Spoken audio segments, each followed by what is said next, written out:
টেবিলে তো টাকা ফেলে দিছি খাওন দাও ঘুম শাহনাজ বেগম শাহনাজ বেগম রাতে কয়টা বাজে খাবার দাবার কোথায় এই শাহনাজ বেগম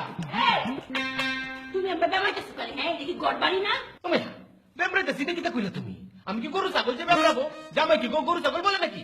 তাইলে গলাটা একটু নামায় কথা কোন জানা হ্যাঁ গলাটা তো নামা এই কথা বলেছিলাম কিন্তু তুমি তো শুনতে পাও নাই তুমি তো তোমার টেলিফোন নিয়ে আলাতুল ব্যস্ত থাকো সেই জন্য আমাকে উচ্চ সুরে কথা বলতে হয় কেড়ে ডাকতো কও আমার কারণ কই আমি কি তাকায়াম আর যে কাউন না বুঝতে রাঁধছি না ফ্রিজের মধ্যে বেড়েটার সেলি আছে বাইরেটা খাইলাও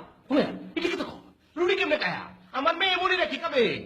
মুনিরা লাগবে তো চিন্তা হরণ লাগতো না আমি আর মুনিরা গেছিলাম দাওয়াত খাইতাম হেন তোমরা ভালো হইটা খাই আসছি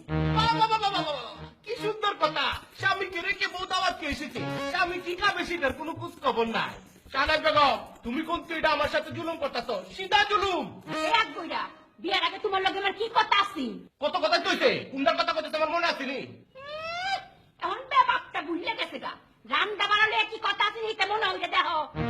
রান দাবার হলে আমার কোনো কথা মনে নাই আমার কাউন্ট করে দেখো মনে থাকতো না কেরে বিয়ার আগে শক্ত দিছিলাম না যে আমি তোমার বিয়ে হইরা কাতার লই আইম আর তুমি রান্না বাড়া পুরো দায়িত্ব পালন করবা মোটপালা থাকলে আমি দুই একটা রান্না বাড়া করতাম পারি তবে পেঁয়াজ মরিচ রাখতে দেওয়ার দায়িত্ব তোমার হ্যাঁ কথা আছি এই বেলা তো আমি আগ বইরে আসলাম এখন হই তুমি আকবর সাহেব হ্যাঁ সেই জন্য তুমি স্বামীকে স্বামীর মর্যাদা দিবে আর আমি বউকে বউয়ের মর্যাদা দিব বুঝতে পেরেছো হ্যাঁ আমার এখন মার্কেট হয়েছে আমি সুপার মার্কেটের মালিক আমি কমিউনিটির সভাপতি আমার একটা মান সম্মান আছে না মাইনসি যদি জানে যে বউয়ের আঞ্চল ধরে আমি পেঁয়াজ মোজ কাটতাছি আমার ইজ্জত থাকবো ওই তো ইন্নিফু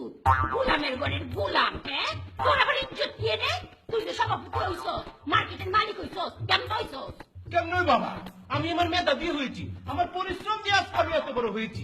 আমার বাপের টিহা দিয়ে হইছ আমার বাপ ভাই যে কষ্ট করে টিহারে দিছি এর লাগি হইতাছ বুঝলে গেছ তো ব্যাপারটা হ্যাঁ গোলামের ঘরের গোলাম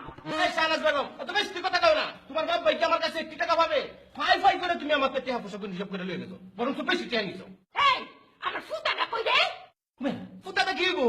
ফুটা দেখি করছিলাম এটা তোর মনে নাই তা মনে থাক বাবা জামাই বউর কাছে কাউন চেয়ে বইটা তো স্বাভাবিক কাউন চাইলে কি ফাটা ফুটা দেয় চাতন লাগবো আল্লাহ গো আল্লাহ কেরে আমি বাংলাদেশে ফাটা ফুটা আনছিলাম তোমার চেষ্টা করার লাগি অঙ্ক যদি শেষ না খাইতেন চাই তো ফ্রিজের মধ্যে বেড়েটার সেলি আছে বাইরেটা খাইলাম আর বুঝছো 2 মাস পরে তো বাংলাদেশে যাই ভাই আমার আরেক সেট বড় দিকটা ফাটা ফুটা রাখবো সেই ফুটা দেখেন আমি আন্নের আর দিকে বাংলা হইলে গুড়া গুড়া করতাম পারি